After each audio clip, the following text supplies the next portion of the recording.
അർജുൻ ആയങ്കിക്ക് ജാമ്യം. കണ്ണൂർ സൈബർ കേസിൽ അർജുൻ ആയങ്കിക്ക് ജാമ്യം ലഭിച്ചു. കാപ്പ ചുമത്തിയതിനാൽ ജയിലിൽ തന്നെ തുടരേണ്ടി വരും.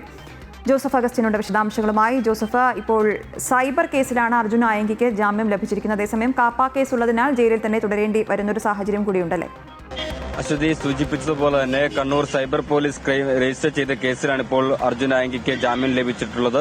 നവമാധ്യമങ്ങളിലൂടെ ആഭ്യന്തരമന്ത്രി രമേശ് ചെന്നിത്തലയെ അവഹേളിച്ച കേസിലാണ് ഇത്തരത്തിൽ അർജുൻ ആയങ്കി 2 ആഴ്ച മുമ്പ് പോലീസിന്റെ പിടിയിലായത്. അതിനുശേഷം 14 ദിവസത്തേക്ക് തലശ്ശേരി കോടതി റിമാൻഡ് ചെയ്തിരുന്നു.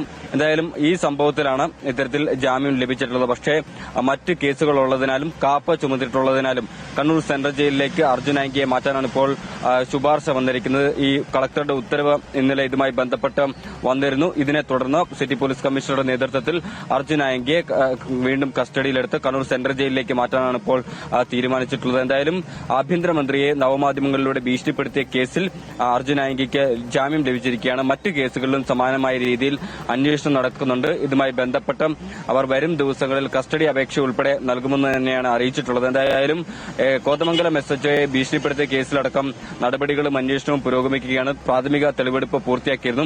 ഇനി വരും ദിവസങ്ങളിൽ ഇതുമായി ബന്ധപ്പെട്ട് കൂടുതൽ ചോദ്യം ചെയ്യുന്നതിനും മറ്റ് തെളിവുകൾ കണ്ടെത്തുന്നതിനും കസ്റ്റഡിയിൽ വാങ്ങുമെന്നാണ് ഇപ്പോൾ മനസ്സിലാക്കാൻ സാധിക്കുന്നത്. ഏറ്റവും പ്രധാനപ്പെട്ടത് ഇയാൾക്കെതിരെ കാപ്പ ചുമത്തിയിട്ടുള്ളതിനാൽ കരുന്തൽ തടങ്കിൽ പാർപ്പിക്കാൻ ഉത്തരവ് നൽകിയിട്ടുണ്ട്. ഇതിന്റെ അടിസ്ഥാനത്തിൽ ഈ തലശ്ശേരി സബ് ജയിലിൽ നിന്ന് എത്രയും വേഗം കണ്ണൂർ സെൻട്രൽ ജയിലിലേക്ക് അർജുൻ ആയങ്കിയെ ഉടൻ മാറ്റാനാണ് ഇപ്പോൾ തീരുമാനിച്ചിരിക്കുന്നത്. ജാമ്യം കിട്ടുമെങ്കിലും അർജുൻ ആയങ്കിക്ക് പുറം ലോകം കാണാൻ സാധിക്കില്ല എന്നുള്ളതാണ് ഏറ്റവും പ്രത്യേകത. എന്തായാലും പോലീസ് അതിന്റെ നടപടികൾ ശക്തമാക്കുന്നു. മറ്റ് കേസുകളിലും അന്വേഷണം ഊർജിതമായി തന്നെ നടത്തിക്കൊണ്ടിരിക്കുകയാണ്.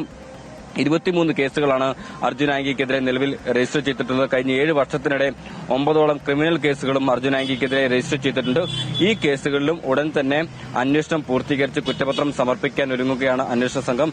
എന്തായാലും ഇതുമായി ബന്ധപ്പെട്ട് ഇയാൾക്കെതിരെയുള്ള കേസുകളിൽ അതിവേഗം അന്വേഷണം പൂർത്തിയാക്കണമെന്ന് സ്റ്റേഷൻ ഹൌസ് ഓഫീസർമാരോട് ഉൾപ്പെടെ അന്വേഷണ ഉദ്യോഗസ്ഥരോട് ഉൾപ്പെടെ ഉന്നത പോലീസ് ഉദ്യോഗസ്ഥർ കർശന നിർദ്ദേശം നൽകിയിരുന്നു.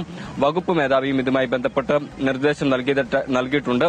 ഇതിന്റെയൊക്കെ അടിസ്ഥാനത്തിൽ വരും ദിവസങ്ങളിൽ തന്നെ ഈ കുറ്റപത്രം ഉൾപ്പെടെ സമർപ്പിക്കുന്ന നടപടികളിലേക്ക് പോലീസ് കടക്കും. എന്തായാലും അർജുൻ ആയങ്കിയുടെ ഫോൺ ഉൾപ്പെടെയുള്ളവ ലാബിൽ പരിശോധനയ്ക്ക് അയച്ചിട്ടുണ്ട്. ഇതിന്റെ റിപ്പോർട്ട് ലഭിക്കുന്ന അനുസരിച്ചായിരിക്കും ഈ കുറ്റപത്രം ഉൾപ്പെടെ സമർപ്പിക്കുന്ന നടപടിയിലേക്ക് പോലീസ് കടക്കുക. എന്തായാലും ഈ ജാമ്യം കിട്ടുമെങ്കിലും ഇയാൾക്ക് പുറം ലോകം കാണാൻ സാധിക്കില്ല.